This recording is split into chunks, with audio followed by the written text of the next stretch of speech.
ಒಬ್ಬರು ವ್ಯಕ್ತಿ ಕೂತ್ಕೊಂಡಿದ್ದಾರೆ ಸೋಫಾ ಮೇಲೆ, ಹೀಗೆ ಪದ್ಮಾಸನ ಹಾಕ್ಕೊಂಡು ಕೂತ್ಕೊಂಡು. ಅವರು ತುಂಬ ಲಾಂಗ್ ಹೇರ್ ಇರುತ್ತೆ, ಕಂಪ್ಲೀಟ್ ಕ್ಲೋಸ್ ಮಾಡಿಬಿಟ್ಟು ಈಗ ಕೂತ್ಕೊಂಡಿದ್ದಾರೆ. ಮುಂದೆ ಫುಲ್ ಹೀಗಿರುತ್ತೆ. ಓಕೆ. ಆಮೇಲೆ ಇವ್ರು ಕಿರ್ಚ್ಕೊಂಡು ಬಂದುಬಿಟ್ಟಿದ್ದಾನೆ. ನೋಡ್ತೀನಿ, ಆಮೇಲೆ ಕೈ ಹಿಂಗೆ ಎತ್ಬಿಟ್ಟು ಹೇರ್ ಸೈಲನ್ನು, ಯಾಕೆ ಭಯ ಪಡ್ತಿದ್ಯಾ? ನಾನು ನೋಡಿದ್ರೆ ಬಾಬಾಜಿಯವರು. ಯಾರು? ಮಹಾವತಾರ. ಮಹಾವತಾರ. ಓಕೆ. ನನಗೆ ಅದು ತಡ್ಕೊಳಕ್ಕಾಗಲಿಲ್ಲ. ಒಬ್ಬ ಇದು ಕೂಡ ನನಗೆ ಶಾಸಕ ಮಾಡಿಬಿಟ್ರೆ, ಅಂದರೆ ಕಾಣಿಸ್ಬಿಟ್ರ. ಇದು ನಿಮ್ಮ ಮಗನಿಗೆ ಹೆಂಗೆ ಕಾಣಿಸ್ತದು ಅಂದರೆ? ಈಗೂ ಇದ್ದಾನೆ ಅವನ ಕತೆ ಬೇರೆ. ಸೊ ಈ ನನ್ನ ಪ್ರಶ್ನೆ ಏನಂತಂದರೆ, ಎಲ್ಲರೂ ಕೂಡ ಈ ಗುರುನ ಕಂಡ್ಕೊಳ್ಳೋಕ್ಕೆ ಪ್ರಯತ್ನ ಪಡಬೇಕು, ಅದಕ್ಕೆ ಪ್ರಿಪೇರ್ ಆಗ್ತಾ ಬರುತ್ತೆ. ಈಗ ನಾನು ಯಾರೋದು? ನಾನು ಗೌರಿ ಶಕ್ಕಿ. ಹೌದು. ನಾನು ಯಾರೋದು? ನಾನೊಬ್ಬ ಜರ್ನಲಿಸ್ಟ್. ನಾನು ಯಾರೋದು? ಇಂಥವ್ರ ಮಗ. ನಾನು ಇಂಥವ್ರ ಗಂಡ, ಇಂಥವ್ರ ತಂದೆ. ಹೌದು. ಓಕೆ. ಇದು ಇಲ್ಲಿಗೆ ನಮ್ಮ ಅಲ್ಲಿ ಮಾಮೂಲಿ ಆಗಿರುತ್ತೆ. ಮುಗಿದ್ಬಿಡುತ್ತೆ. ಇಲ್ಲಿ ಮುಗಿದೋಗುತ್ತೆ. ಹೌದು. ಅದಾದ ನಂತರದ ನಾನು ಯಾರು ಅನ್ನೋ ಪ್ರಶ್ನೆ ಯಾಕೆ ಯಾರಿಗೂ ಕಾಡಲ್ಲ? ನಿಮಗೆ ಯಾಕೆ ಕಾಡ್ತು? ಕಷ್ಟ, ಸುಖ, ನೋವು, ನಲಿವು, ರೋಗ, ರುಜಿನಗಳು ಏನೇನು ಅನುಭವಿಸಿರ್ತೀವೋ ಅದನ್ನೆಲ್ಲ ಹೊರತುಪಡಿಸಿ ಇನ್ನೇನೋ ಇರುತ್ತೆ. ಆಗೇನಾಗುತ್ತೆ, ಇದನ್ನೆಲ್ಲ ನಾನು ಅನುಭವಿಸ್ಕೊಂಡು ಬಂದಿದ್ದೀನಿ. ಇದು ನಶ್ವರ. ಈಗ ಶಾಶ್ವತ ಅಂತ ಒಂದೊಂದಿದೆ. ಹುಡುಕುವ ಜರ್ನಿ ಬಗ್ಗೆ ಹೇಳಿದ್ರಲ್ಲ, ನಿಮಗೆ ನೀವು ಯಾರು ಅಂತ ಗೊತ್ತಾಗಿದ್ದು ಯಾವಾಗ? ಕೊನೆಗೆ ಏನು ಗೊತ್ತಾಯ್ತು ನಿಮಗೆ? ಈಗ ನನ್ನ ಮನೆಯಲ್ಲೂ ಕೂಡ ಬೇಕಾದಷ್ಟು ಬುಕ್ ಇದ್ದೀನಿ, ಇದುವರೆಗೂ ಒಂದು ಪೇಜು ಓದಿಲ್ಲ. ಅದು ನೋಡಿದ ತಕ್ಷಣವೇ ಇದರಲ್ಲಿ ಇಷ್ಟೇ ಸಾರಾಂಶ ಅಂತ ಗೊತ್ತಾಗ್ಬಿಡು. ಅದೇನು ನನಗಂತೂ ಗೊತ್ತಿಲ್ಲ.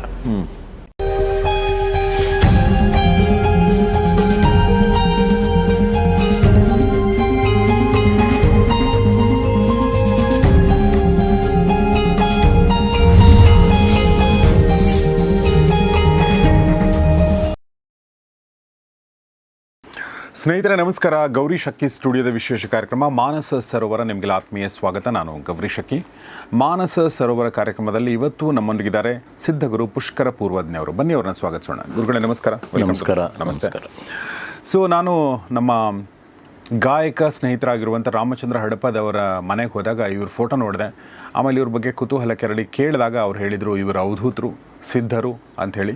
ಆಮೇಲೆ ನಾನು ಹೋಗಿ ಅವ್ರನ್ನ ಭೇಟಿ ಆದೆ. ಅದಾದ ನಂತರ ಅವರು ಇವತ್ತು ನಮ್ಮ ಸ್ಟುಡಿಯೋದಲ್ಲಿದ್ದಾರೆ. ಸೊ ನಾವು ಅಂದರೆ ಇವತ್ತಿನ ಈ ಒಂದು ಎಪಿಸೋಡ್ನಲ್ಲಿ ನಾನು ಈ ಅವಧೂತ ಪರಂಪರೆ, ಸಿದ್ಧ ಪರಂಪರೆ ಮತ್ತು ಅವರು ನಡೆಸ್ತಾ ಇರುವಂಥ ಸ್ಪಿರಿಚುವಲ್ ಕಾನ್ಷಿಯಸ್ ಸೆಂಟರ್, ಕಳೆದ 40 ವರ್ಷಗಳಿಂದ ಅದನ್ನು ನಡೆಸ್ಕೊಂಡು ಬರ್ತಾ ಇದ್ದಾರೆ. ಅದರಲ್ಲಿ ಅವರು ಮೆಡಿಟೇಷನ್ ಟೀಚ್ ಮಾಡ್ತಾರೆ. ಶಿವ ಕಾನ್ಷಿಯಸ್ ಮೆಡಿಟೇಷನ್, ಶಕ್ತಿ ಕಾನ್ಷಿಯಸ್ ಮೆಡಿಟೇಷನ್, ದೀಕ್ಷೆ ಕೊಡ್ತಾರೆ. ಜೊತೆಗೆ ಎಲ್ಲಕ್ಕಿಂತ ಮುಖ್ಯವಾಗಿ ಕರ್ಮದ ಬಗ್ಗೆ ಮತ್ತು ನಮ್ಮನ್ನು ಲಿಮಿಟ್ ಮಾಡಿರುವಂಥ ನಮ್ಮ ನಂಬಿಕೆಗಳ ಬಗ್ಗೆ, ನಮ್ಮ ಬ್ಲಾಕೇಜ್ಗಳ ಬಗ್ಗೆ, ಈ ಎಲ್ಲ ವಿಚಾರಗಳ ಬಗ್ಗೆ ಮಾತಾಡೋಕ್ಕೆ ನಾನು ಹೊರಟಿದ್ದೀನಿ. ಗುರುಗಳೇ, ಮೊದಲನೇದಾಗಿ ಧನ್ಯವಾದ ನಮ್ಮ ಜೊತೆಗೆ ನೀವು ಜಾಯ್ನ್ ಆಗಿದ್ದು. Thank you very much. JP ನಗರದ ನಿಮ್ಮ ಒಂದು ಸಂಸ್ಥೆಗೆ ಬಂದಾಗ ಅಲ್ಲಿ ಒಂದಷ್ಟು ಜನ ಹೆಣ್ಮಕ್ಳು ಕೂತ್ಕೊಂಡು ಒಂದಷ್ಟು ಜನ ಬೇರೆ ಬೇರೆ ವ್ಯಕ್ತಿಗಳು ಇದ್ದರು. ನೀವು ಮಾತಾಡ್ತಾ ಇರೋದನ್ನ ನಾನು ಕೇಳಿದೆ. ಮತ್ತು ನಾನು ರಾಮಚಂದ್ರ ಹಡಪದವ್ರ ಜೊತೆ ಮಾತಾಡಿದಾಗ ಗೊತ್ತಾಗಿದೆ ಏನಂದರೆ ಅಂದರೆ ಈ ಒಂದು ಸ್ಪಿರಿಚುವಾಲಿಟಿ ಅನ್ನೋ ಪಾತ್ ಇದೆಯಲ್ಲ, ಈ ಪಾತ್ ಅಂದರೆ ಒಂಥರ ತಲೆತಲಾಂತರದಿಂದ ಬರುತ್ತಾ ಅಥವಾ ಯಾವುದೋ ಒಂದು ಸಂದರ್ಭದಲ್ಲಿ ಒಬ್ಬ ವ್ಯಕ್ತಿಗೆ, ಅಂದರೆ ಮನೆಯಲ್ಲಿ ಯಾರೂ ಸ್ವಾಮಿಗಳಿಲ್ಲ, ಗುರುಗಳಿಲ್ಲ, ಏನೂ ಇಲ್ಲ, ಆದರೆ ಒಬ್ಬ ವ್ಯಕ್ತಿ ಮಾತ್ರ ಸ್ಪಿರಿಚುವಲಿ ಇನ್ಕ್ಲೈನ್ಡ್ ಆಗ್ತಾನೆ, ಆ ಥರ ಆಗುತ್ತಾ? ಹೇಗೆ ನಿಮ್ಮ ಕೇಸಲ್ಲಿ ಏನಾಯಿತು? ಇದೆಲ್ಲ ಕುಟುಂಬದಿಂದ ಬರತಕ್ಕಂಥದ್ದೇನಿಲ್ಲ, ಅದು ಆ ವ್ಯಕ್ತಿಯ ಸಂಸ್ಕಾರಗಳಷ್ಟೇ. ಪ್ರತಿಯೊಬ್ಬ ವ್ಯಕ್ತಿನಲ್ಲಿ ಏನೋ ಒಂದು ಸಂಸ್ಕಾರ ಇದೆ. ಓಕೆ. ಆ ಒಂದು ಸಂಸ್ಕಾರದ ಅಡಿಪಾಯದಲ್ಲಿ ಅಥವಾ ಜರ್ನಿ ಅಂತ ಹೇಳ್ತೀವಿ, ಆ ಜರ್ನಿನಲ್ಲಿ ಯಾವುದೋ ಒಂದು ಸಂದರ್ಭದಲ್ಲಿ ಒಬ್ಬ ವ್ಯಕ್ತಿಗೆ ಏನೋ ಒಂದು ಸ್ಪಾರ್ಕ್ ಸಿಗುತ್ತೆ, ಜ್ಞಾನದ ಸ್ಪಾರ್ಕ್ ಸಿಗುತ್ತೆ. ಆ ಸ್ಪಾರ್ಕ್ ಅನ್ನುವಾಗ ನಾವು ಕೆಲವು ಪುಸ್ತಕಗಳನ್ನು ಓದ್ತೀವಿ ಅಥವಾ ಒಬ್ಬ ಗುರುವಿನ ಮಾತುಗಳನ್ನು ಕೇಳ್ತಿರ್ತೀವಿ ಅಥವಾ ಪುರಾಣಗಳನ್ನು ಓದ್ತೀವಿ, ಚರಿತ್ರೆಗಳನ್ನು ಓದ್ತೀವಿ, ಆಮೇಲೆ ಗುರು ಪರಂಪರೆಯ ಚರಿತ್ರೆಗಳನ್ನು ಓದ್ತೀವಿ. ಆದರೆ ಎಲ್ಲವೂ ತಿಳ್ಕೊಳ್ತೀವಿ, ನಾನು ಏನು ಅಂತ ಯಾರೂ ಅರ್ಥಕೊಳಕ್ಕಾಗಲ್ಲ. ಬಹಳಷ್ಟು ಜ್ಞಾನ ಭಂಡಾರವನ್ನು ಪಡ್ಕೊಳ್ತೀವಿ, ಆದರೆ ಹೂ ಐ ಆಮ್, ನಾನು ಯಾರು ಅಂತಕ್ಕಂಥ ತಿಳ್ಕೊಳ್ಬೇಕು. ಆ ತಿಳ್ಕೊಂಡಾಗ ನಾವು ಆಧ್ಯಾತ್ಮ ಅಂತಕ್ಕಂಥ ಒಂದು ಆಲೋಚನೆ ಬರುತ್ತೆ. ಓಕೆ. ಆ ಆಲೋಚನೆ ಬಂದಾಗ ಆಧ್ಯಾತ್ಮದಲ್ಲಿ ಯಾವ ರೀತಿ ಹೋಗ್ಬೋದು ಒಬ್ಬ ವ್ಯಕ್ತಿ, ಅವನಲ್ಲಿ ಪೂರ್ವಾರ್ಜಿತ ಕರ್ಮದ ಒಂದು ಸಂಸ್ಕಾರ ಇರುತ್ತೆ. ಓಕೆ. ಆ ಸಂಸ್ಕಾರದ ರೀತಿಯಲ್ಲಿ ಅವನು ವ್ಯಾಪಾರ ಮಾಡ್ಬೋದು, ಅಥವಾ ವಿದ್ಯಾಭ್ಯಾಸ ಉನ್ನತಿಯನ್ನು ಪಡಿಬೋದು, ಅಥವಾ ಏನೋ ಒಂದು ಮಾಡಿಕೊಂಡು ಪ್ರಭಾವಶಾಲಿನೂ ಆಗ್ಬೋದು, ಪಾಪ್ಯುಲಾರಿಟಿನೂ ಪಡಿಬೋದು, ಅಥವಾ ಜನಗಳಿಗೆ ಸರ್ವೀಸು ಮಾಡ್ಬೋದು. ಈ ರೀತಿಯ ಅವಕಾಶಗಳು ನಮ್ಮ ಇಡೀ ವಿಶ್ವದಲ್ಲಿ ಇದೆ. ಆದರೆ ಒಬ್ಬ ಆಧ್ಯಾತ್ಮಿಕ ವ್ಯಕ್ತಿ ಅಂದಾಗ ಇಲ್ಲಿ ಒಬ್ಬ ವ್ಯಕ್ತಿಯನ್ನು ಬದಲಾವಣೆ ಮಾಡ್ತಕ್ಕಂಥ ಒಂದು ಹಲವಾರು ವಿಷಯಗಳಿದೆ. ಪ್ರತಿಯೊಬ್ಬ ವ್ಯಕ್ತಿನಲ್ಲೂ ಬದಲಾವಣೆ ಹೊಂದ್ಕೊಳ್ಳೋದಕ್ಕೆ ಅವನಲ್ಲಿ ಅವಕಾಶ ಇರುತ್ತೆ. ಆ ಅವಕಾಶವನ್ನು ಯಾವ ರೀತಿ ಬದಲಾವಣೆ ಮಾಡಬೇಕು ಅಂತ ಪ್ರತಿಯೊಬ್ಬರಿಗೂ ಅಂದ್ಕೊಂಡಿರ್ತಾರೆ. ಆದರೆ ಏನು ಮಾಡಬೇಕು ಅಂತ ಅವ್ರಿಗೆ ಗಮನ ಬರಲ್ಲ. ಅದಕ್ಕೆ ಒಬ್ಬ ವ್ಯಕ್ತಿ ಬೇಕು, ಮಾರ್ಗದರ್ಶನ ಅಂತ ಹೇಳ್ತೀವಿ. ಒಬ್ಬ ಮಾರ್ಗದರ್ಶಕ ಬೇಕು, ಗುರುವಾಗಿ ಬರಬೇಕು. ಆ ಮಾರ್ಗದರ್ಶಕನೇ ಗುರು. ಆ ಗುರು ಎಂಥವರು ಅನ್ನೋದು ನಾವು ತಿಳ್ಕೊಬೇಕು. ಆ ಗುರು ಅನ್ನುವಾಗ ಈಗ ನಾನು ಬದಲಾವಣೆ ಆಗಬೇಕು ಅಂದಾಗ ಯಾವ ರೀತಿ ಬದಲಾವಣೆ ಆಗಬೇಕು? ನಾನು ಶಾರೀರಿಕವಾಗಿ ಬದಲಾವಣೆ ಆಗಬೇಕಾ, ಅಥವಾ ಪ್ರಾಪಂಚಿಕವಾಗಿ ಬದಲಾವಣೆ ಆಗಬೇಕಾ, ಇಲ್ಲದೇ ಇದ್ದರೆ ಮಾನಸಿಕವಾಗಿ ಬದಲಾವಣೆ ಆಗಬೇಕಾ, ಅಥವಾ ಆಧ್ಯಾತ್ಮಿಕದಲ್ಲಿ ಏನಾದರೂ ಜ್ಞಾನವನ್ನು ಪಡ್ಕೊಂಡು ಎಲ್ಲವನ್ನೂ ರೀತಿ ಬದಲಾವಣೆ ಮಾಡ್ಕೊಳ್ಬೇಕಾ ಅಂತಕ್ಕಂಥದ್ದು ಜ್ಞಾನ ಆ ಪ್ರತಿಯೊಬ್ಬರಲ್ಲೂ ಸಿಗುತ್ತೆ. ಆ ಸಿಗುವಾಗ ಗುರುಗಳನ್ನು ಹುಡುಕ್ತಾರೆ. ಸರ್, ನಾನು ಒಂದೊಂದೇ ಬರ್ತೀನಿ. ಈಗ ನಿಮ್ಮ ಗುರುಗಳ ಬಗ್ಗೆ ಮಾತಾಡೋಕ್ಕಿಂತ ಮುಂಚೆ, ಈಗ ನಾನು ಯಾರು ಅನ್ನೋ ಈ ಪ್ರಶ್ನೆ ಇದೆಯಲ್ಲ. ಹೌದು. ಈಗ ನಾನು ಯಾರು? ನಾನು ಗೌರಿ ಶಕ್ಕಿ. ಹೌದು. ನಾನು ಯಾರು? ನಾನೊಬ್ಬ ಜರ್ನಲಿಸ್ಟ್. ನಾನು ಯಾರು? ಇಂಥವ್ರ ಮಗ. ನಾನು ಇಂಥವ್ರ ಗಂಡ, ಇಂಥವ್ರ ತಂದೆ. ಹೌದು. ಓಕೆ, ಇದು ಇಲ್ಲಿಗೆ ನಮ್ಮ ಮಾಮೂಲಿಯಾಗಿರುತ್ತೆ. ಪ್ರತಿಯೊಬ್ಬರು ಇಲ್ಲಿ ಮುಗಿದೋಗುತ್ತೆ. ಹೌದು. ಇದು ಮೀರಿ ನಾನು ಯಾರು ಅನ್ನೋದು, ನಾನು ಭಾರತೀಯ, ನಾನು ಕನ್ನಡಿಗ, ನಾನು ಗಂಡಸು, ಇಲ್ಲಿ ತನಕನೂ ಬರುತ್ತೆ. ಹೌದು. ಓಕೆ, ನಾನು ಮನುಷ್ಯ, ನಾನು ಜೀವಿ ಅನ್ನೋ ತನಕನೂ ಬರುತ್ತೆ. ಅದಾದ ನಂತರದ ನಾನು ಯಾರು ಅನ್ನೋ ಪ್ರಶ್ನೆ ಯಾಕೆ ಯಾರಿಗೂ ಕಾಡಲ್ಲ? ನಿಮಗೆ ಯಾಕೆ ಕಾಡ್ತು? ಅಥವಾ ನಿಮ್ಮಂಥವ್ರಿಗೆ ಯಾಕೆ ಕಾಡುತ್ತೆ? ಅದು ನನ್ನೊಬ್ಬನಿಗೆ ಕಾಡಲ್ಲ, ಹಲವಾರು ಜನಕ್ಕೆ ಕಾಣುತ್ತೆ. ಆದರೆ ಹೇಗೆ ಕಾಣಬೇಕು, ಹೇಗೆ ಕಾಡಿಸ್ಕೊಬೇಕು ಅನ್ನೋದು ಕೆಲವು ಕ್ವಶನ್ ಮಾರ್ಕ್ ಇರುತ್ತೆ ಪ್ರತಿಯೊಬ್ಬರಲ್ಲೂ. ಸೊ ಅದನ್ನು, ಆ ಕ್ವಶನ್ ಮಾರ್ಕನ್ನು, ಪ್ರಶ್ನೆಯನ್ನು ಉತ್ತರ ಕೊಡ್ತಕ್ಕಂಥ ಒಬ್ಬ ವ್ಯಕ್ತಿ ಇರ್ತಾರೆ. ಆ ಉತ್ತರ ಕೊಡ್ತಕ್ಕಂತಹ ವ್ಯಕ್ತಿ ಹಲವಾರು ರೀತಿಯಲ್ಲಿ ನಾವು ಉತ್ತರವನ್ನು ಪಡ್ಕೊಬೋದು. ಆದರೆ ಎಲ್ಲವನ್ನೂ ತಿಳ್ಕೊಂಡಿರ್ತಕ್ಕಂತಹ, ಕೆಟ್ಟದ್ದನ್ನು ತಿಳ್ಕೊಂಡಿರ್ತಕ್ಕಂತಹ, ಪ್ರಪಂಚವನ್ನು ನೋಡಿರ್ತಕ್ಕಂತಹ, ಸಂಸಾರವನ್ನು ನೋಡಿರ್ತಕ್ಕಂತಹ, ಆಧ್ಯಾತ್ಮಿಕದ ಒಂದೊಂದು ವಿಧಿಗಳನ್ನು ನೋಡಿರ್ತಕ್ಕಂಥ ಒಬ್ಬ ವ್ಯಕ್ತಿ ಇರ್ತಾನೆ. ಅವನು ಸಿದ್ಧ ಪುರುಷನಾಗಿರ್ತಾನೆ. ಸಿದ್ಧ ಅಂದರೆ ಪರ್ಫೆಕ್ಟ್ ಅಂತ ಅರ್ಥ. ಸಿದ್ಧ ಅಂದರೆ ಏನೋ ಅನ್ಕೊಳೋದಲ್ಲ. ಸಿದ್ಧ ಅಂದರೆ ಪರ್ಫೆಕ್ಟ್ ವ್ಯಕ್ತಿ. ಸಿದ್ಧ ಅಂದರೆ ರೆಡಿ ಅಂತನೂ ಅರ್ಥನೇ, ಪರ್ಫೆಕ್ಟ್ ಅಂತನೂ ಅಷ್ಟೇ. ಇವನ್ನೆಲ್ಲನೂ ಅನುಭವಿಸಿ ಪರ್ಫೆಕ್ಟಾಗಿ ಬಂದು ಎಲಿವೇಟೆಡ್ ಅಥವಾ ಎನ್ಲೈಟೆಂಡ್ ವ್ಯಕ್ತಿನ ಅದು ಆಮೇಲೆ ಬರುತ್ತೆ. ಏಕ್ದಮ್ ನಾನು ಎನ್ಲೈಟ್ ಅಂದ್ಬಿಟ್ರೆ ಆಗಲ್ಲ. ಎಲ್ಲ ರೀತಿಯೂ ಎಲ್ಲ ಬಿಟ್ಬಿಟ್ರೆ ಎನ್ಲೈಟನ್ ಬಂದ್ಬೋದು. ಇಲ್ಲಿ ಏನಾಗುತ್ತೆ ಅಂದರೆ, ನಾವು ಎಲ್ಲವನ್ನೂ ಪ್ರಾಪಂಚಿಕವಾಗಿ ಪ್ರತಿಯೊಂದು ಅನುಭವಿಸಿ, ಕಷ್ಟ, ಸುಖ, ನೋವು, ನಲಿವು, ರೋಗ, ರುಜಿನಗಳು ಏನೇನು ಅನುಭವಿಸಿರ್ತೀವೋ ಅದನ್ನೆಲ್ಲ ಹೊರತುಪಡಿಸಿ ಇನ್ನೇನೋ ಇರುತ್ತೆ. ಹಾಗೇನಾಗುತ್ತೆ, ಇದನ್ನೆಲ್ಲ ನಾನು ಅನುಭವಿಸ್ಕೊಂಡು ಬಂದಿದ್ದೀನಿ, ಇದು ನಶ್ವರ. ಈಗ ಶಾಶ್ವತ ಅಂತ ಒಂದೊಂದಿದೆ. ಆ ಶಾಶ್ವತವನ್ನು ನಾನು ಹುಡುಕಬೇಕು. ಆ ಶಾಶ್ವತ ಯಾರು ಗೊತ್ತಿಲ್ಲ, ಅದೇ ಡೌಟು. ಆ ಶಾಶ್ವತ ಅಂದರೆ ನಾನು ಶಾಶ್ವತ ಇಲ್ವಲ್ಲ. ಒಂದು ಟೈಮ್ ಇದೆ, ಆ ಟೈಮ್ಗೆ ಈಗ ಶಾಶ್ವತ ಅಂದಾಗ ನಾವು ಮಗುವಾಗಿ ಹುಡ್ತೀವಿ, ವಯಸ್ಸು ಬೆಳೆಯುತ್ತೆ, ಜ್ಞಾನ ಬರುತ್ತೆ, ಎಜುಕೇಷನ್ ಮಾಡ್ತೀವಿ, ಸಂಪಾದನೆ ಮಾಡ್ತೀವಿ, ವ್ಯವಹಾರ ಮಾಡ್ತೀವಿ, ರೋಗ ಇರುತ್ತೆ, ಅನಾರೋಗ್ಯ ಇರುತ್ತೆ, ಅದನ್ನು ಸರಿ ಮಾಡ್ಕೊಳ್ತೀವಿ, ಏಜು ಆಗುತ್ತೆ. ಆಮೇಲೆ ನಾನು ರಿಯಲೈಸ್ ಮಾಡ್ಕೊಂಡೆ ಅಷ್ಟೊತ್ತಿಗೆ ಟೈಮ್ ಬಾರ್ ಆಗಿಬಿಡುತ್ತೆ. ಹೇಗೆ ನಾವು ರಿಯಲೈಸ್ ಮಾಡ್ಕೊಳೋದು? ಅಯ್ಯೋ, ನನ್ನ ಕುಟುಂಬ ಇತ್ತು, ಕುಟುಂಬನೂ ಎಲ್ಲ ಹೊರಟೋದ್ರು. ನನ್ನ ಸಂಸಾರ ಇತ್ತು, ಸಂಸಾರನೂ ಎಲ್ಲ ಹೊರಟೋದ್ರು. ನಾನೊಬ್ಬ ಬದುಕಿದ್ದೀನಿ, ಮಕ್ಕಳು ಮಕ್ಕಳಿದ್ದಾರೆ. ಆದರೆ ಮಕ್ಕಳು ನನ್ನ ಜೊತೇಲಿ ಇಲ್ವೇ? ಎಲ್ಲೋ ದೂರ ಇದ್ದಾರೆ. ಯಾರೋ ಒಬ್ಬರು ಜೊತೆಲೂ ಇರ್ಬೋದು, ಸೇವೆನೂ ಮಾಡ್ಬೋದು. ಸೇವೆ ಮಾಡದೇ ಇರತಕ್ಕಂತಹ ಕುಟುಂಬಗಳು ಇದೆ. ಅವರು ಓಲ್ಡ್ ಏಜ್ ಸೆಂಟ್ರಿಗೆ ಸೇರ್ಕೊಂಡ್ಬಿಡ್ತಾರೆ. ಆಗ ಏನು ಮಾಡೋದು? ನಾನು ಯಾರು? ಇದಕ್ಕೋಸ್ಕರ ಹುಟ್ಟೋದನ್ನ ಅಂತ ಅವ್ರಿಗೆ ಗೊಂದಲವಾಗಿಬಿಡುತ್ತೆ. ಕರೆಕ್ಟ್. ಏನಪ್ಪ, ಇದಕ್ಕೋಸ್ಕರ ನಾನು ಬಂದನಾ? ಇದು ಬೇಡ ಅನಿಸ್ಬಿಡುತ್ತೆ. ಆಗ ಮತ್ತೆ ಓದ್ತಾರೆ, ಇದು ಬೇಡ, ಬೇರೆ ಓದೋಣ. ಆಗ ಗುರುಗಳ ಕೆಲವು ವಿಷಯಗಳಿರ್ತದೆ. ಉದಾಹರಣೆಗೆ ಸರ್ವಜ್ಞರ ತತ್ವಗಳಿರುತ್ತೆ, ಅದನ್ನು ಓದ್ತಾರೆ. ಅಕ್ಕ ಮಹಾದೇವಿ ತತ್ವಗಳಿದೆ, ಅದನ್ನು ಓದ್ತಾರೆ. ಕರೆಕ್ಟ್. ಸಿದ್ಧರ ಚರಿತ್ರೆನ ಓದ್ತಾರೆ. ಗುರುಗೀತೆ ಓದ್ತಾರೆ, ಓಕೆ ಎಲ್ಲ ಓದಿದ್ದಾರೆ. ಆದರೆ ನಿಜವಾದ ಗುರು ಹೇಗಾದರೆ, ಓಕೆ ಗುರು ಅಂದರೆ ಜ್ಞಾನ. ಅರೆ ಜ್ಞಾನ ನನಗೆ ಭಾಳಷ್ಟಿದೆ.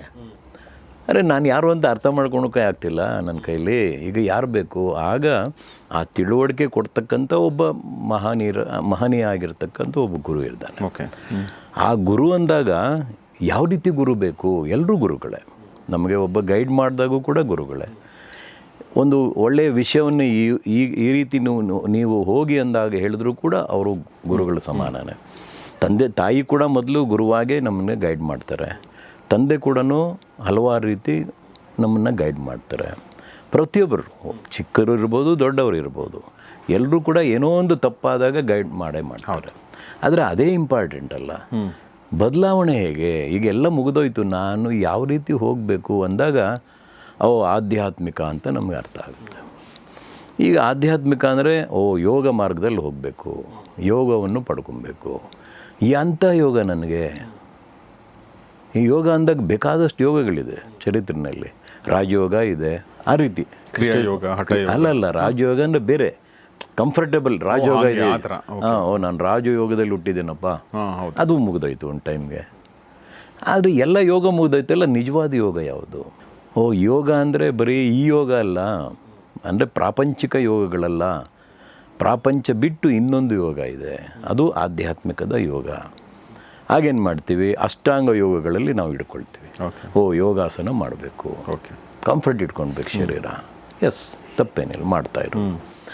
ಆಯಿತು. ಈಗ ಉಸಿರಾಡ್ತಿದ್ದೀವಿ. ಪ್ರಾಣಾಯಾಮಗಳು ಮಾಡಬೇಕು, ಸೂಕ್ಷ್ಮ ಪ್ರಾಣಾಯಾಮಗಳನ್ನ ತಿಳ್ಕೊಳ್ಬೇಕು, ಅದರ ವಿಧಾನಗಳನ್ನ ತಿಳ್ಕೊಬೇಕು. ಅದನ್ನೆಲ್ಲ ಮುಗಿಸಿ ಆನಂತರ ಕೆಲವು ನಿಯಮಗಳನ್ನು ಪಾಲನೆ ಮಾಡಿ ಆನಂತರ ಧ್ಯಾನದಲ್ಲಿ ಕೂರಬೇಕು.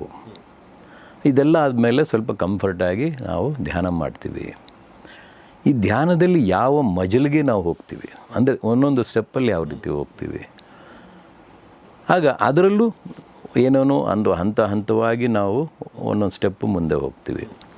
ಆದರೆ ಇಷ್ಟೇನಾ ಅನ್ನೋ ಪ್ರಶ್ನೆ ಕೊನೆಯಲ್ಲಿ ಮತ್ತೆ ಕಾಣುತ್ತೆ. ಹೌದು, ಎಲ್ಲ ಬಂದ್ಬಿಡುತ್ತೆ. ಇಷ್ಟು ವರ್ಷ ಮಾಡಿದೆ, ಆದರೆ ಇನ್ನೂ ನನಗೇನು ಅರ್ಥ ಆಗ್ತಿಲ್ವೇ, ಕಾಣ್ತಿಲ್ವೇ? ಎಲ್ಲ ಓದಿದ್ದೀನಿ, ನಾನು ನಾನು ನಾನು ನಾನು ಆದರೆ ನಾನು ಯಾರು? ನನ್ನ ಹೆಸರಿದೆ, ಹೆಸರು ಕೊಟ್ಟಿದ್ದಾರೆ. ಆ ಹೆಸರು ಶಾಶ್ವತ ಅಲ್ಲ. ಹುಟ್ಟುವಾಗ ಒಂದು ಹೆಸರು ಕೊಡ್ತಾರೆ, ಈ ಶರೀರ ಹೋದ್ಮೇಲೆ ಪಕ್ಕದಲ್ಲಿ ಬೇರೆ ಒಂದು ಹಾಕಿರ್ತಾರೆ ಅಲ್ವಾ? ಸ್ವಲ್ಪ ದಿನ ನನ್ನ ಹೆಸರು ಮರ್ತೇ ಹೋಗ್ಬಿಡ್ತಾರೆ. ಆದರೆ ಎಲ್ಲ ಹೋದ್ಮೇಲೆ ನಾನು ಯಾರಾಗಾದರೆ ನಾನು ಯಾರು? ಅಲ್ಲೊಂದು ಕ್ವಶನ್ ಬರುತ್ತೆ. ಆಗ ನಾನು ಅಂದಾಗ ಈಗ ನಾನು ಪ್ರತಿಯೊಂದು ವಿಷಯದಲ್ಲೂ ಕೂಡ ನನ್ನದು ನಾನು ಅಂತ ಹೇಳ್ತೀವಿ. ಅಲ್ಲಿ ಎಲ್ಲಿ ನಾವು ಟಚ್ ಮಾಡ್ತೀವಿ ಮಾಡುವಾಗ ಇಲ್ಲಂತೀವಿ, ಹೃದಯ ಯಾವುದೋ ಒಂದು ಭಾಗದಲ್ಲಿ. ನಾನು ಅಂತ ಇಲ್ಲಿ ಯಾರೋ ಹೇಳಲ್ಲ, ಇಲ್ಲೇ ಹೇಳೋದು ನಾನು. ಯಾಕೆ ಅಂದರೆ ಪೋತ್ರ ಏನಾದ್ರು ಹಿಂಗೆ ಹೇಳ್ತಾರೆ, ತಿಂಡಿ ಪೋತ್ರ ಅದೇನಾದ್ರು ಇರ್ಬೋದು. ನಾನು ಅನ್ನೋವಾಗ ಹೀಗೇನೆ ಹೇಳೋದು. ಯಾಕೆ ಅಂದರೆ ಇದು ಇಲ್ಲಿ ಶ್ವಾಸಕ್ರಿಯೆ ನಡೀತೀವಿ. ಕರೆಕ್ಟ್. ಉಸಿರಾಡ್ತಿದ್ದೀವಿ. ಉಸಿರಾಟ ನಿಂತರೆ ನಾನಿಲ್ಲ ಅಂತ ಅಷ್ಟೇ ಅರ್ಥ. ಉಸಿರು ನಿಂತೋಗ್ಬಿಟ್ರೆ ನಾನಿಲ್ಲ. ಯಾವಾಗ ನಾವು ತಾಯಿಯ ಗರ್ಭದಿಂದ ಈಚೆ ಬರ್ತೀವೋ ಆ ಕ್ಷಣದಲ್ಲಿ ನಾವು ಉಸಿರಾಟವನ್ನು ಶುರು ಮಾಡ್ತೀವಿ. ಆಗ್ತಾನೆ. ನಾನು ಮಗು ಬದುಕಿದೆಯಪ್ಪ, ಅದಿಲ್ಲ ಅಂದರೆ ಮಗು ಇಲ್ಲ ಅಂತ ನಾವು ಅವ್ರು ಡಿಸೈಡ್ ಮಾಡ್ಕೊಳ್ತಾರೆ. ಅದೊಂದು ಕ್ರಿಯೆ. ಈಗ ನಾನು ಅಂತ ಗೊತ್ತಾಯಿತು. ಈಗ ಹೇಳ್ತೀವಿ, ಇದು ನಂದಪ್ಪ, ಪ್ರತಿಯೊಂದು ನಂದು ಅಂತ. ಅರೆ ಇಲ್ಲೇ ಮುಟ್ಟಬೇಕಾದ್ರೆ ಹೇಗೆ? ನಾನು ನಂದು ಅಂತ ಇಲ್ಲಿ ಹೇಳಲ್ಲ, ನಂದು ಅಂತ ಇಲ್ಲಿ ಹೇಳಲ್ಲ, ನಂದು ಅಂತ ಇಲ್ಲಿ ಹೇಳ್ಕೊಳ್ತೀವಿ. ಅಂದರೆ ಇಲ್ಲಿ ನಾವು ನೋಡಬೇಕು, ನಂದು ಅಂತ ಇಲ್ಲೇ ಮುಟ್ಟಬೇಕು. ಏನಿದೆ ಇಲ್ಲಿ ಇರ್ತಕ್ಕಂಥದ್ದು? ಶ್ವಾಸಕೋಶ. ಇಲ್ಲೇನಾಗ್ತಿದೆ? ಒಂದು ಸಿಸ್ಟಮ್ ಇದೆ. ಉಸಿರು ಬರ್ತಿರುತ್ತೆ, ಹೋಗ್ತಿರುತ್ತೆ. ಆ ಕ್ರಿಯೆ ಇಲ್ಲಿ ಚೆನ್ನಾಗಿ ನಡೆಯುತ್ತೆ. ನಾವು ಗಮನಿಸಿದಾಗ ಬ್ರೀತ್ ಮಾಡಿದಾಗ ಎಕ್ಸ್ಪ್ಯಾಂಡ್ ಆಗುತ್ತೆ ಮತ್ತು ಇದಾಗುತ್ತೆ. ಅದನ್ನು ಉಚ್ಛ್ವಾಸ ನಿಶ್ವಾಸ ಗೊತ್ತಾಗುತ್ತೆ. ಈಗ ನಾನಿದ್ದೀನಿ. ಆದರೆ ಇದು ಎಲ್ಲಿಂದ ನಾವು ಉಸಿರಾಡ್ತಿದ್ದೀವಿ? ಎಲ್ಲಿ ಬರುತ್ತೆ? ನಾನು ಮೂಗಿನಿಂದ ಉಸಿರಾಡ್ತಿದ್ದೀನಿ. ಈ ಮೂಗಿನಿಂದ ಉಸಿರಾಡೋ ಒಂದು ಮೆಥಡ್ ನಾವು ಪ್ರಾಣಾಯಾಮಗಳು ಅಂತ ಹೇಳ್ಬಿಡ್ತೀವಿ. Okay, correct. ಅದರಲ್ಲಿ ಲೋಮ್ ಅನುಲೋಮ್ ಅದೆಲ್ಲ ಹೇಳ್ತೀವಿ. ಓಕೆ, ಅದು ಕರೆಕ್ಟೇ. ಆಗ ಅದನ್ನು ಈಡ ಪಿಂಗಳ ಸುಷುಮ್ನ ನಾಡಿ ಅಂತಲೂ ಹೇಳ್ತೀವಿ. ಅಂದರೆ ಎಡಗಡೆ ಭಾಗ, ಬಲಗಡೆ ಭಾಗ, ಮಧ್ಯಭಾಗ ಅಂಥೇಳಿ ಅದ್ರ ಬಗ್ಗೆನೂ ವಿಶೇಷವಾಗಿ ಹೇಳ್ಕೊಂಡು ಆಮೇಲೆ ಅದ್ರ ಬಗ್ಗೆನೂ ಕಾನ್ಸಂಟ್ರೇಷನ್ ಮಾಡಿಕೊಂಡು ಬ್ರೀತ್ ಮಾಡ್ತೀವಿ. ಅಲ್ಲೂ ಕೂಡ ನಾನು ಯಾರು ಅಂತ ಕಾಣ್ತಾ ಇಲ್ಲ, ಅದು ಬರೀ ಉಸಿರು ಅಂತಿದೆ. ಸರಿ, ಈಗ ನಾನು ಯಾರು ಅಂದಾಗ ಇನ್ನು ನಾನು ಅನ್ನೋದು ತಿಳ್ಕೊಬೇಕು. ಆಗ ಮತ್ತೆ ಅದನ್ನು ಸ್ಟಡಿ ಮಾಡಿ ಮಾಡಿ ಮಾಡಿ ಮುಂದೆ ಹೋಗುವಾಗ ಮತ್ತು ಇನ್ನೇ ಕೆಲವು ಸೂತ್ರಗಳಲ್ಲಿ ಬರುತ್ತೆ. ಏನು ಹೇಳುತ್ತೆ? ಅಹಂ ಬ್ರಹ್ಮಸ್ಮಿ ಅಂತ ಹೇಳುತ್ತೆ. ಅದು ಕಾಮನ್ನಾಗಿ ಬಂದುಬಿಡುತ್ತೆ. ಎಸ್, ಅಹಂ ಬ್ರಹ್ಮಾಸ್ಮಿ. ಅಹಂ ಅಂದರೆ ನಾನು. ಈಗ ಏನಪ್ಪ ಅಹಂಕಾರಿ ಅಂತ ಹೇಳ್ತಾನೆ. ಎಸ್, ಅಹಂಕಾರಿನೇ ನಾನು. ಅಹಂ ಇಲ್ದಿರ ನಾನು ಕಾರಣ ಇಲ್ಲ, ನಮ್ಮದು ಆಕಾರಗಳೇ ಇಲ್ಲ. ಕರೆಕ್ಟ್. ಸೊ ನಾನು ಅಹಂಕಾರನೇ. ಆದರೆ ಅಹಂಕಾರದಲ್ಲಿ ಪ್ಯಾಟ್ರನ್ಸ್ ಇದೆ. ಆ ಪ್ಯಾಟ್ರನ್ ನಾನು ಸಿಗಾಕೊಳ್ಳಿಲ್ಲ, ಅದ್ರ ಒಳಗಡೆ ನಾನು ಸೇರಿಕೊಂಡಿದ್ದೀನಿ. ಅದನ್ನೇ ಅಹಂ ಬ್ರಹ್ಮಾಸ್ಮಿ. ಅಹಂ ಬ್ರಹ್ಮಾಸ್ಮಿ ಅಂದರೆ ನಾನು ಅಂತ ಅರ್ಥ ಆಗ್ತಿದೆ. ಅಂದರೆ ನಾನೇ ದೇವರು ಅಂತನಾ? ಅಲ್ಲ, ಹಂಗೆ ಅಂದ್ಬಿಟ್ರೆ ಇನ್ನೂ ಈಗೂ ಆಗಿಬಿಡುತ್ತೆ. ಏನು ಅಹಂ ಬ್ರಹ್ಮಾಸ್ಮಿ ಅಂದರೆ? ಅಹಂ ಬ್ರಹ್ಮಾಸ್ಮಿ ಅಂದರೆ ಅಹಂ ಬ್ರಹ್ಮಾಸ್ಮಿ ಅಂದರೆ ನಾನು ಬ್ರಹ್ಮಾಂಡ ಚೈತನ್ಯ ಶಕ್ತಿಯಿಂದ ಒಂದು ಸ್ಪಾರ್ಕ್ ಆಗಿ ಇಲ್ಲಿ ಬಂದು ಕುಳಿತಿದ್ದೀನಿ. ಓಕೆ. ಅದರಿಂದ ಆ ಬ್ರಹ್ಮಾಂಡದ ಸ್ವರೂಪವಾಗಿರ್ತಕ್ಕಂಥ ಒಂದು ಮಹಾ ಚೈತನ್ಯ ಶಕ್ತಿ ಒಂದು ಬಿಂದು ರೂಪದಲ್ಲಿ ಬಂದು ನನ್ನಲ್ಲಿ ಸೇರಿಕೊಂಡಿದೆ. ಓಕೆ. ಸೇರಿಕೊಂಡು ಈ ಶರೀರವನ್ನು ಪಡ್ಕೊಂಡು ಭೂಮಿನಲ್ಲಿ ಹುಟ್ಟಿದ್ದೀನಿ. ಓಕೆ. ಅದಕ್ಕೆ ಕಾರಣಕರ್ತರು ನಮ್ಮ ತಂದೆ ತಾಯಿಗಳು. ಅದರಿಂದ ಇವರು ನಮ್ಮ ಮೊದಲನೇ ಗುರುಗಳು, ದೇವರುಗಳು. ಅವರೇ ಆನಂತರ ಅವರೇ ಗುರುಗಳು, ಗೈಡ್ ಮಾಡೋದು. ಅದು ಸರಿಯಾಗಿ ಗೈಡ್ ಮಾಡಿದಾಗ ಒಳ್ಳೆ ಮಾರ್ಗಕ್ಕೆ ಹೊರಟೋಗ್ತಾರೆ ಮಕ್ಕಳು. ಸ್ವಲ್ಪ ಏನಾದ್ರು ಉಲ್ಟಾ ಆಗಿಬಿಟ್ರೆ ಅವ್ರ್ಯಾರೋ ನಾವ್ಯಾರೋ ಆಗ್ಬಿಡ್ತೇವೆ. ನಾನು ಅಂತಲೂ ಗೊತ್ತಾಗಲ್ಲ, ತಂದೆ ಪೇರೆಂಟ್ಸ್ ಅಂತಲೂ ಗೊತ್ತಾಗಲ್ಲ, ಏನೂ ಗೊತ್ತಾಗಲ್ಲ, ಉಲ್ಟಾ ಪಲ್ಟಾ ಹೋಗ್ಬಿಡುತ್ತೆ. ಸೊ ಅದರಿಂದ ಇಲ್ಲಿಂದನೇ ಶುರುವಾಗೋದು. ಮೊದಲನೇ ತಂದೆ ತಾಯಿಗಳೇ ಗುರು. ಆಮೇಲೆ ಮಹಾಗುರುಗಳು ಬೇರೆ ಬರ್ತಾರೆ. ಈ ವಿದ್ಯಾಭ್ಯಾಸದಲ್ಲಿ ಗುರುಗಳು ಬರ್ತಾರೆ. ಏನೇ ಓದಿದ್ರು ಕೂಡ ಗುರುಗಳು ಇದ್ದೇ ಇರ್ತಾರೆ. ನಮ್ಗೆ ಆ ಎಲ್ಲ ಗುರುಗಳು, ತಂದೆ ತಾಯಿಗಳು, ವಿದ್ಯಾಭ್ಯಾಸದಲ್ಲಿ ಬರುವಂಥ ಗುರುಗಳು ಎಲ್ಲರ ಬಗ್ಗೆ ಗೊತ್ತಿದೆ. ಆದರೆ ನೀವು ಕಂಡುಕೊಂಡಿರೋ ಗುರು ಇದೆಯಲ್ಲ, ಹೌದು, ಆ ಗುರುಗಳ ಬಗ್ಗೆ ನಮ್ಗೆ ಗೊತ್ತಿಲ್ಲ. ಅಥವಾ ನೀವೀಗ ಗುರು ಆಗಿದ್ದೀರಲ್ಲ, ಹೌದು, ಇದ್ರ ಬಗ್ಗೆ ನಮ್ಗೆ ಗೊತ್ತಿಲ್ಲ. ಹೌದು. ಸೊ ಈ ನನ್ನ ಪ್ರಶ್ನೆ ಏನಂತಂದರೆ, ಎಲ್ಲರೂ ಕೂಡ ಈ ಗುರುನ ಕಂಡ್ಕೊಳ್ಳೋಕ್ಕೆ ಪ್ರಯತ್ನ ಪಡಬೇಕು? ಪ್ರತಿಯೊಬ್ಬರೂ ಕೂಡ ಆ ಗುರುತತ್ವವನ್ನು ಪಡೆಯೋದಕ್ಕೆ ಪ್ರಯತ್ನ ಪಡಬೇಕು. ಓಕೆ. ಅದು ಇವತ್ತಿಂದ ಅಲ್ಲ, ಅನಾದಿ ಕಾಲದಿಂದನೂ ಪಡ್ತಾನೇ ಇದ್ದಾರೆ. ನೋಡಿ, ನೀವು ಹೇಳಿದ್ರಲ್ಲ, ನಮ್ಮಲ್ಲಿ ಹೆಂಗಿದೆ ಅಂತಂದರೆ, ವಯಸ್ಸಾದ್ಮೇಲೆ ಅವನಿಗೆ ಈ ಗುರುಚರಿತೆ ಇದೆಲ್ಲ ವಯಸ್ಸಾದ್ಮೇಲೆ ನಾನು ಯೋಗ ಮಾಡ್ತಾನೆ ಅನ್ನೋ ಥರ ಆಗ್ಬಿಟ್ಟಿದೆ. ಚಿಕ್ಕಂದಲ್ಲೇ ನಮಗೆ ಈ ಥರದೊಂದು ಸಂಸ್ಕಾರ, ಅಂದರೆ ನಾನು ಜನರಲ್ ಆಗಿ ಹೇಳ್ತಾ ಇರೋದು, ಕೆಲವೊಬ್ಬರು ಮನೆಗಳಲ್ಲಿ ಇರಬಹುದು ಸಂಸ್ಕಾರ, ಇನ್ ದ ಸೆನ್ಸ್ ನಾನು ಯಾರು ಅಂತ ಹುಡುಕುವ ಒಂದು ಪ್ರಯತ್ನದ ಸಂಸ್ಕಾರ ಬರಲ್ಲ. ನಾನು ಯಾರು ಅಂದರೆ ನಮ್ಮ ಹೆಸರು ಇದೆ, ಕುಲ ಗೋತ್ರ ಬರುತ್ತೆ. ಸರ್, ನನ್ನ ಪ್ರಶ್ನೆ ಏನಂತಂದರೆ, ಈಗ ನಾನು ಯಾರು ಅಂತ ನೀವು ಹುಡುಕುವ ಜರ್ನಿ ಬಗ್ಗೆ ಹೇಳಿದ್ರಲ್ಲ, ನಿಮಗೆ ನೀವು ಯಾರು ಅಂತ ಗೊತ್ತಾಗಿದ್ದು ಯಾವಾಗ? ಕೊನೆಗೆ ಏನು ಗೊತ್ತಾಯ್ತು ನಿಮಗೆ? ನಾನು ಈ ಜರ್ನಿನಲ್ಲಿ, ಅಂದರೆ ಆಧ್ಯಾತ್ಮಿಕದ ಜರ್ನಿನಲ್ಲಿ ನಾವು ಪ್ರವೇಶ ಆದಾಗ, ನಾನು ಕೂಡ ನಮ್ಮ ಪರಂಪರೆಯಲ್ಲಿ ಒಂದು ವೃತ್ತಿ ಮಾಡ್ತಿದ್ದೆ. ಓಕೆ. ಅದರಲ್ಲಿ ನಾವು ಕೂಡ ಕಂಫರ್ಟ್ ಆಗಿದ್ದು, ತೊಂದರೆ ಏನಿರಲಿಲ್ಲ. ಜೀವನ ಇತ್ತು, ಮದುವೆ ಆಗಿತ್ತು, ಮಕ್ಕಳಾಗಿತ್ತು. ಅಂದರೆ ಯಾವ ರೀತಿ ತೊಂದರೆ ಇರಲಿಲ್ಲ. ಹಿಂದೆ ತಂದೆ ತಾಯಿಗಳಿದ್ದರು, ಅಜ್ಜಿ ತಾತ ಇದ್ದರು, ಇಡೀ ಕುಟುಂಬ ದೊಡ್ಡ ಕುಟುಂಬ. ಆಮೇಲೆ ಏನಾಯಿತು, ಎಜುಕೇಷನ್ನು ಆಗ್ತಿತ್ತು. ಎಜುಕೇಷನ್ ಆಗ್ತಾ ನನಗೇ ರಿಯಲೈಸ್ ಆಯಿತು, ಇದೇನು ಬೇಕಾ ಎಜುಕೇಷನ್ನು? ನಾನು ಡಿಗ್ರಿ ತೊಗೊಂಡು ಏನು ಮಾಡಬೇಕು? ಮುಂದಕ್ಕೆ ಯಾವುದೋ ಕೆಲಸಕ್ಕೆ ಹೋಗ್ತೀನಿ, ಆ ಕೆಲಸ ನನಗೆ ಇಷ್ಟ ಇಲ್ಲ. ನನ್ನ ಪ್ರೊಫೆಷನ್ನೇ ಚೆನ್ನಾಗಿದೆ, ಕಂಫರ್ಟ್ ಆಗಿದೆ, ಯಾಕೆ ಹೋಗಬೇಕು? ಆಯಿತು, ನನಗೇನು ಜ್ಞಾನ ಬೇಕು, ಓದಬೇಕು, ಲೆಕ್ಕಾಚಾರ ಬೇಕು, ಸಾಕದು. ಮಾತಾಡೋಂಥ ಕಮ್ಯುನಿಕೇಷನ್ ಇದೆ, ಜನಗಳ ಬಗ್ಗೆ ಧೈರ್ಯವಾಗಿ ಮಾತಾಡ್ತೀನಿ, ಇನ್ನೇನಕ್ಕೆ ಬೇಕು ಎಜುಕೇಷನ್ನು ಅಂದ್ಬಿಟ್ಟು ನಮ್ಮ ತಂದೆಗೆ ಕೇಳಿದೆ, ಅಪ್ಪ ಸಾಕು, ನಾನು ನಿಲ್ಲಿಸ್ಬಿಡ್ತೀನಿ. ಅವ್ರು ಬೈದರು, ಏನಪ್ಪ ಏನಾದ್ರು ಮಾಡ್ಕೋ. ಎಲ್ಲ ತಂದೆ ತಾಯಿಗಳ ಥರನೇ ಅವರು ಬೈದರು. ಮಾಮೂಲಿ, ನಾನು ಕೂಡ ಬೈತೀನಿ, ಚೆನ್ನಾಗಿ ಹೋದ್ರಿ ಅಂತೀನಿ. ಅದು ಜನರಲ್ಲಿ ಮಾಮೂಲಿಯಾಗಿ ಮಾತಾಡೋ ಇದು. ಅವರೇನು ಮಕ್ಳು ಚೆನ್ನಾಗಿರಲಿ ಅಂತ ಹೇಳ್ತಾರೆ. ಆದರೆ ಇವನಲ್ಲಿ ಈ ಥರ ಒಂದು ಗೂಢ ಅರ್ಥ ಇದೆ ಅಂತ ಅವರು ಆಮೇಲೆ ಹೇಳ್ಕೊಂಡ್ರು, ಅವರೇ ರಿಲೀಸ್ ಮಾಡಿಕೊಂಡ್ರು. ಆಮೇಲೆ ಬಿಟ್ಟಿದೆ. ಮಾಡಿಕೊಂಡು ವೃತ್ತಿ ಮಾಡಿಕೊಂಡು ನಮ್ಮ ವ್ಯಾಪಾರ ಮಾಡಿಕೊಂಡು ಆ ನಂತರ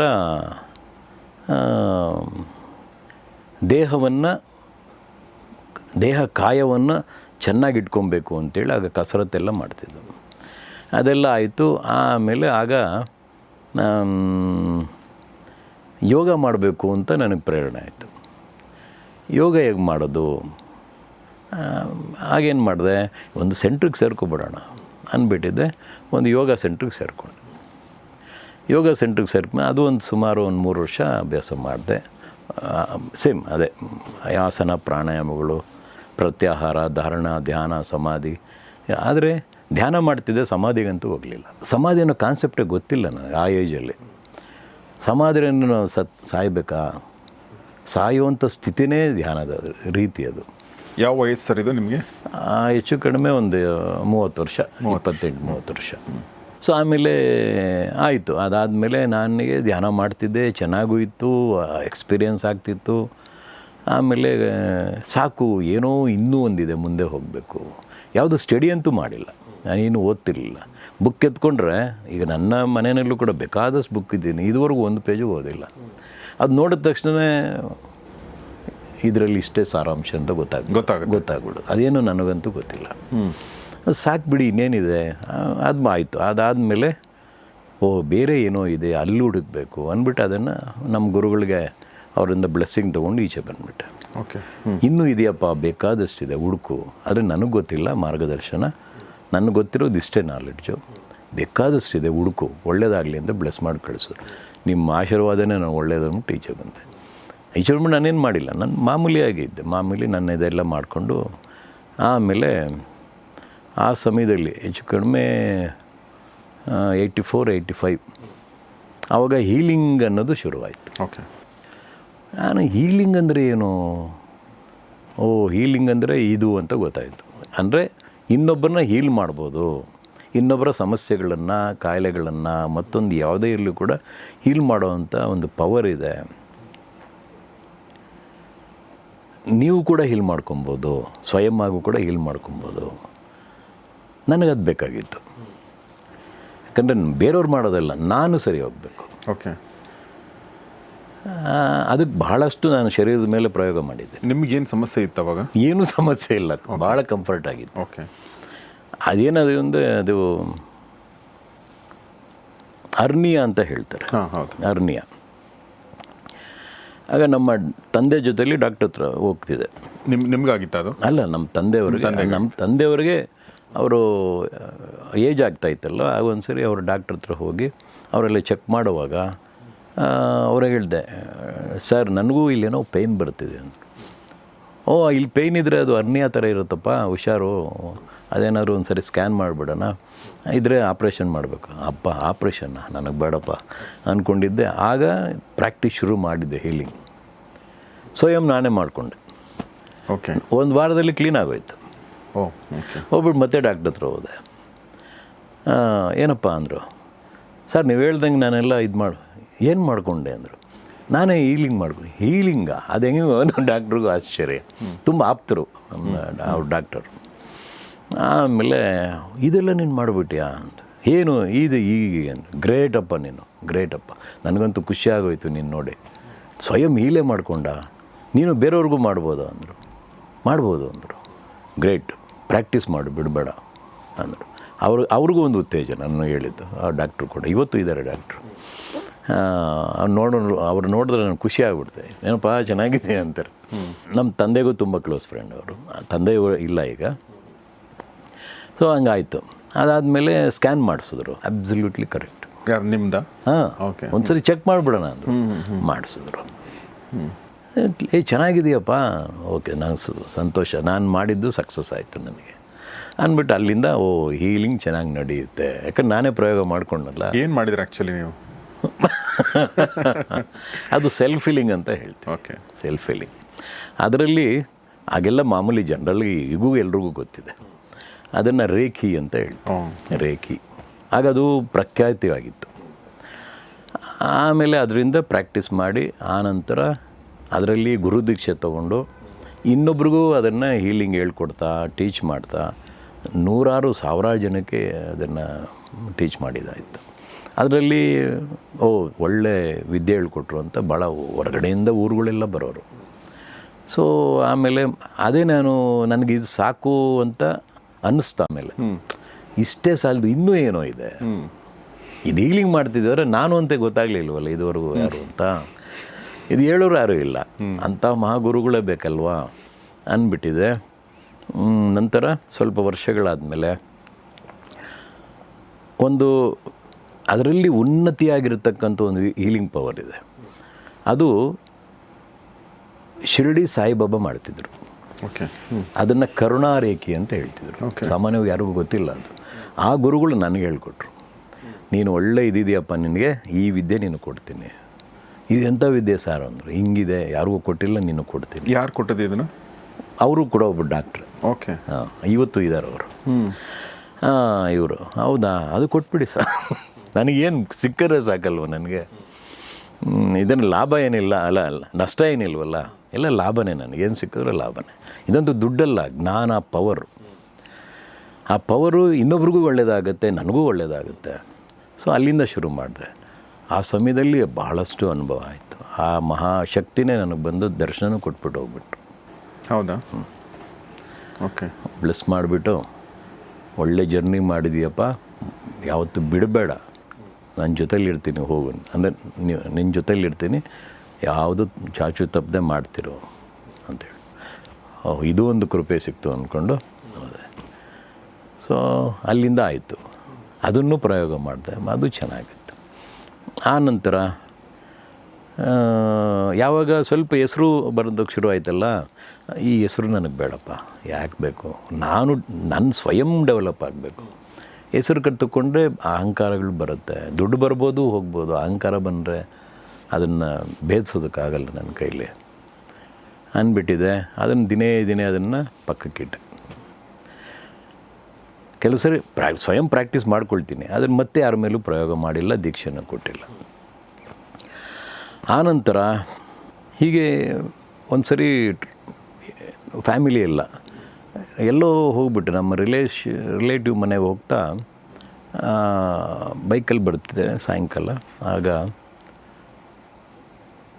ಅಲ್ಲಿ ಯಾವುದೋ ಒಂದು ಭವನ ಇದೆ, ರೇಸ್ ಕೋರ್ಸ್ ರೋಡಲ್ಲಿ. ಖನಿಜ ಭವನ ಅಲ್ಲ, ಇದು ವಿದ್ಯಾಭವನ, ಭಾರತೀಯ ವಿದ್ಯಾಭವನ. ಆ ಕಡೆ ಪಾಸ್ ಆಗ್ತಿದ್ದೆ. ಪಾಸ್ ಆಗುವಾಗ ಬೋರ್ಡ್ ಇತ್ತು. ಬೋರ್ಡ್ ಏನೋ ನಡೀತಿದೆಯಲ್ವಾ, ಸರಿ ನಮ್ಮ ವೈಫ್ ಕರೆದು ಒಳಗಡೆ ಹೋಗೋಣ ನಡೀರಿ ಅಂದೆ. ರಾತ್ರಿ ಆಗಿಬಿಟ್ಟಿದೆ. ರಾತ್ರಿ ಆದ್ರೂ ಪರವಾಗಿಲ್ಲ, ಮನೆ ಹತ್ರ ತಾನೇ ಇರೋದು, ಹೋಗ್ಬಿಡೋಣ ಹೇಳಿ. ಸರಿ ರೀ ಹೋದೆ. ಅಲ್ಲಿ ಕ್ರಿಯಾಯೋಗ ಪ್ರೋಗ್ರಾಮ್ ಆಗ್ತಿತ್ತು, ಮಹಾವತಾರ್ ಬಾಬಾಜಿಯವರ ಕ್ರಿಯಾಯೋಗ. ಓಕೆ. ನೋಡಿದ ತಕ್ಷಣ ಆಕರ್ಷಣೆ ಆಗೋಯ್ತು. ಎಂತಹ ವ್ಯಕ್ತಿಯಪ್ಪ ಇದು. ಫಸ್ಟ್ ಟೈಮ್ ಆವತ್ತೇ ನಾನು ನೋಡಿದ್ದು ಆ ಫೋಟೋನ. ಆಮೇಲೆ ಹೋದ್ಮೇಲೆ ಅವರೆಲ್ಲ ಹೇಳ್ತಿದ್ರು ಅದ್ರ ಬಗ್ಗೆ. ಎಲ್ಲ ಫಾರಿನರ್ಸ್ ಇದ್ದರು, ಅದರಲ್ಲಿ ಇಂಡಿಯನ್ಸು ಇದ್ದರು. ಓಕೆ. ಅಂದರೆ ನಮ್ಮಲ್ಲೂ ಬೆಂಗಳೂರಿನವರು.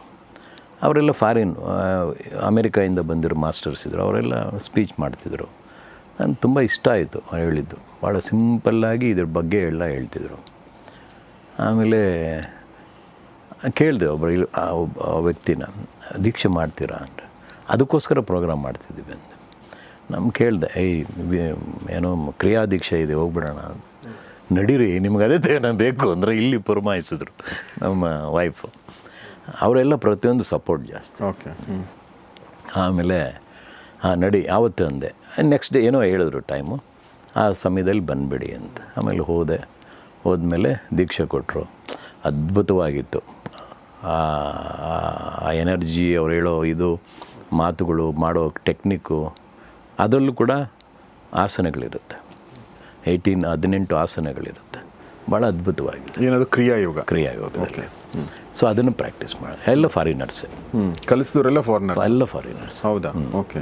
ನನಗಂತೂ ಭಾಳ ಚೆನ್ನಾಗಿ, ಅಷ್ಟು ಹಂಬಲ್ಲು, ಅಷ್ಟು ಏನು ಹೇಳ್ತೀವಿ, ಕೈಂಡ್ ಪ್ರತಿಯೊಬ್ಬರೂ ಕೂಡ. ಆ ಯೋಗ ಆಧ್ಯಾತ್ಮಿಕ ಅಂದ್ರೆ ಹಾಗೆ. ಆಮೇಲೆ ಆಯಿತು, ನನಗಂತೂ ತುಂಬ ಚೆನ್ನಾಗಿತ್ತು. ಬಂದುಬಿಟ್ಟೆ ಮನೆಗೆ ಬಂದು ಧ್ಯಾನ ಮಾಡ್ತಿಲ್ಲ. ರಾತ್ರಿ ಆಗೋಯ್ತು, 9:30 10 ಗಂಟೆಗೆ ಆಯಿತು. ಮನೇಲಿ ಕೂತ್ಕೊಂಡು ಎಲ್ಲ ಫ್ರೆಶ್ ಅಪ್ ಆಗಿ ಕೂತ್ಕೊಂಡೆ. ಆಗ ನಮ್ಮ ಎಲ್ಡರ್ ಸನ್ ಇದ್ದಾನೆ, ಅವನ ಹೆಸರು ಗುರು ನಂದನ್ ಅಂತ. ಅವನು ಚಿಕ್ಕ ಹುಡುಗ. ಆ ರೂಮಿಗೆ ಎಂಟ್ರಿ ಆಗಿದ್ದಾನೆ.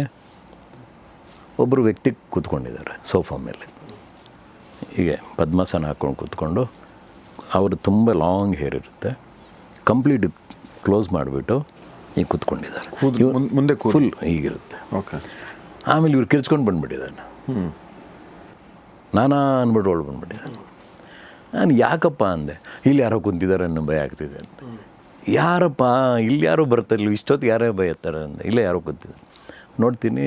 ಆಮೇಲೆ ಕೈ ಹಿಂಗೆ ಎತ್ಬಿಟ್ಟು ಹೇರ್ಸ್ ಎಲ್ಲನೋ, ಯಾಕೆ ಭಯ ಪಡ್ತಿದ್ಯಾ? ನಾನು ನೋಡಿದ್ರೆ ಬಾಬಾಜಿಯವರು. ಯಾರು? ಮಹಾವತಾರ. ಓಕೆ. ನನಗೆ ಅದು ತಡ್ಕೊಳಕ್ಕಾಗಲಿಲ್ಲ. ಒಬ್ಬ ಇದು ಕೂಡ ನನಗೆ ಸಾಹಸಕಾದ ಮಾಡಿಬಿಟ್ರೆ, ಅಂದರೆ ಕಾಣಿಸ್ಬಿಟ್ರ, ಅಂದರೆ ಏನೋ ನನ್ನಲ್ಲಿದೆ ರೀ. ಸಾಧಾರಣವಾಗಿ ಯಾರಿಗೂ ಕಾಣಲ್ಲ. ನನಗೆ ಬಹಳ ದುಃಖ ಆಗೋಯ್ತು, ಏನೇನೋ ಆಗೋಯ್ತು ಒಳಗಡೆ ಅಂದ್ಬಿಡಿ. ಆಮೇಲೆ ಬಂದು ಹಾಲು ಕುಡಿತೀರಾ ಅಂದರು. ಎಸ್. ಆಮೇಲೆ ಒಂದು ಹಾಲು ಬೇಗ ಹೋಗ್ಬಿಟ್ಟು ಹಾಲು ಕಾಲಿಸ್ಬಿಟ್ಬಿಟ್ಟೆ ಅಷ್ಟೇ. ಅದು ತೊಗೊಂಡ್ರು ಅಷ್ಟೇ, ಅದೇನು ಅಂತ ನನಗೆ ಗೊತ್ತಿಲ್ಲ. ಆಯಿತು. ಆಮೇಲೆ ಮತ್ತೆ ಹೇಳಿದ್ರು, ಚೆನ್ನಾಗಿ ಅಭ್ಯಾಸ ಮಾಡು, ಒಳ್ಳೇದಾಗುತ್ತೆ ನಿನಗೆ. ನೀವು ಹೇಳಿದ್ಮೇಲೆ ನಾನು ಬಿಡ್ತೀನ ಇನ್ನೂ ಅಂದ್ಬಿಟ್ಟಿದ್ದೆ. ಅವರು ಒಂದು ಸೆಕೆಂಡಲ್ಲಿ ಹಾಗೇ ಒಂದು ರೀತಿ ಮರ್ಜ್ ಆಗಿಬಿಡುತ್ತಲ್ಲ ಎನರ್ಜಿ, ಹಾಗೆ ಡಿಸಪಿಯರ್ ಆಗಿಬಿಟ್ರು. ಅಲ್ಲಿ ಅವ್ರ ಕೃಪೆ ಆಯಿತು, ಇಲ್ಲಿ ಇವ್ರ ಕೃಪೆ ಆಯಿತು. ಇನ್ನೇನೋ ಇದೆ ರೀ ನನಗೆ, ನನಗೊಂಥರ ಕಾನ್ಫಿಡೆಂಟ್ ಏನೋ ಸಿಗುತ್ತೆ. ಸೊ ಅಲ್ಲಿಂದ ಮತ್ತೆ ಜರ್ನಿ ಕ್ರಿಯಾಯೋಗ ಶುರುವಾಯಿತು. ಅದರಲ್ಲಿ ಹಲವಾರು ಸ್ಟೆಪ್ಸು ಅವ್ರ ಗುರುಗಳ ಜೊತೆನೇ ಫಾಲೋ ಮಾಡ್ತಿದ್ದೆ. ಆಮೇಲೆ ಹಿಮಾಲಯಕ್ಕೆ ಕರೆದ್ರು. ಇದು ನಿಮ್ಮ ಮಗನಿಗೆ ಹೆಂಗೆ ಕಾಣಿಸ್ತದು? ಅಂದರೆ ಅದು ಆ್ಯಕ್ಚುಲಿ ಅಂದರೆ ಅವನು, ನಾನೇನು ಹೀಲಿಂಗ್ ಕಲ್ತ್ಕೊಂಡಿದ್ನಲ್ಲ, ಆಲ್ರೆಡಿ ಅವನು ಅದರಲ್ಲಿ ಎಕ್ಸ್ಪರ್ಟು. ಅವ್ನು ಕಲಿಸ್ಬಿಟ್ಟಿದ್ದೆ ಹಾಗೆ. Okay okay. ಆ ವಯಸ್ಸಲ್ಲಿ ಅವ್ನು ದೀಕ್ಷೆ ಕೊಟ್ಟಿದ್ದೆ. Okay okay. ಅವ್ನು ಪ್ರತಿಯೊಂದು ಗಮನಿಸೋನು, ಕಾಣ್ತಿದ್ದ ಅವನಿಗೆ. Okay okay. ಈಗೂ ಇದ್ದಾನೆ ಅವನ ಕತೆ ಬೇರೆ ಹಾಗೆ. ಓಕೆ. ಆ ನಂತರ ಅಲ್ಲಿಂದ ಶುರುವಾಯಿತು. ಆಗ ಆ ಜೊತೆಯಲ್ಲಿ ಹಿಮಾಲಯಗೆಲ್ಲ ಹೋದೆ, ಬದ್ರಿನಾಥ್ಗೆ ಹೋದೆ, ಕೇದಾರ್ನಾಥ್ಗೆ ಹೋದೆ. ಅಲ್ಲಿ ಭಾಳ ದಿನಗಳಿದ್ದು ಅಲ್ಲೇ ಧ್ಯಾನ ಮಾಡ್ಕೊಂಡಿದ್ದೆ. ಅಲ್ಲಿ ಬಹಳಷ್ಟು ಅನುಭವಗಳಾಗ್ತು. ಈ ಸಾಧನೆಗೋಸ್ಕರನೇ ಅಲ್ಲಿದೆ ಇದು. ಆ ನಂತರ ಅದು ಬಂದು ಇಲ್ಲಿಂದ ಮತ್ತೆ ಅದನ್ನು ಪ್ರಾಕ್ಟೀಸ್ ಮಾಡೋಕ್ಕೆ ಶುರು ಮಾಡಿ. ಚೆನ್ನಾಗಿತ್ತು. ಈ ಕಡೆ ಒಂದು ಕಡೆ ಹೀಲಿಂಗ್ ಆಗ್ತಿತ್ತು, ಈ ಕಡೆ ಕ್ರಿಯಾಯೋಗ ಆಗ್ತಿತ್ತು. ತುಂಬ ಚೆನ್ನಾಗಿತ್ತು.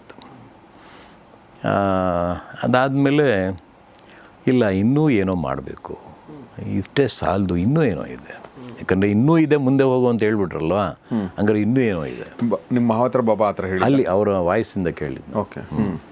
ಇನ್ನೂ ಇದೆ, ಮುಂದೆ ಹೋಗು ಅಂತ ಹೇಳಿದ್ರಲ್ಲ, ಇನ್ನೂ ಏನೇ ಇದೆ ನೋಡಬೇಕು. ಆಮೇಲೆ ಅಭ್ಯಾಸ ಮಾಡ್ತಾ ನಮ್ಮ ಒಬ್ಬರು ಗುರುಗಳಿದ್ದರು. ಅವರು ಯಾವುದೋ ಒಂದು ವಿದ್ಯೆಯನ್ನು ಕಲ್ತ್ಕೊಂಡ್ಬಂದಿದ್ರು. ಅವ್ರು ಬಂದುಬಿಟ್ಟಿದೆ. ನಾನು ಫೋನ್ ಮಾಡಿಬಿಟ್ಟು, ಬನ್ನಿರಿ ನಿಮ್ಗೊಂದು ವಿಷಯ ಹೇಳಬೇಕು ಅಂದರು. ಸರ್ ಏನು ಸರ್ ಇಷ್ಟೊತ್ತಲ್ಲಿ ರಾತ್ರಿ 10 ಗಂಟೆಯಲ್ಲಿ? ನಿಮ್ಗೆ ಮೊದಲು ಹೇಳಬೇಕಪ್ಪ, ಬಂದುಬಿಡು ಅಂತ ಹೇಳಿದ್ರು. ಸರಿ ಸರ್, ನೀವು ಹೇಳಿದ್ಮೇಲೆ, ಗುರುಗಳು ಹೇಳಿದ್ಮೇಲೆ ನಾನು ಬಂದೇ ಬರ್ತೀನಿ. ಗುರುಗಳು ನಿಮ್ಮ ಗುರುಗಳು? ನನ್ನ ಗುರುಗಳು ಹೀಲಿಂಗ್ ಹೇಳ್ಕೊಟ್ಟು. ಆಮೇಲೆ ಹೋದ್ಮೇಲೆ ಇವತ್ತು ವಿದ್ಯೆ ಎಲ್ಲ ತೊಗೊಂಡೆ ರೀ, ಹೆಂಗಿದೆ ಗೊತ್ತೇನ್ರಿ? ಏನು ಸರ್ ಅದು ಹಿಂಗೆ ಹೇಳ್ತೀರ? ನನಗೇನೆ ಎಕ್ಸೈಟ್ ಆಗ್ತಿದೆ. ಆಮೇಲೆ ಎಲ್ಲ ಚೆಕ್ ಮಾಡ್ತವ್ರು, ಹಿಂಗೆಲ್ಲ ಇದೆಯಪ್ಪ, ನೀನು ಕಲ್ತ್ಕೊ. ಸರ್ ಹೆಂಗೆ ಸರ್ ಹೋಗಲಿ, ಅವರೆಲ್ಲೋ ಇದ್ದಾರೆ, ನಾನು ಬೆಂಗಳೂರಲ್ಲಿದ್ದೀನಿ, ಏನೋ ಒಂದು ಟೈಮ್ ಸಿಗುತ್ತೆ ರೀ, ಹೋಗ್ರಿ, ಅದಕ್ಕೆ ಪ್ರಿಪೇರ್ ಆಗ್ತಾಯಿರಿ, ಬರುತ್ತೆ.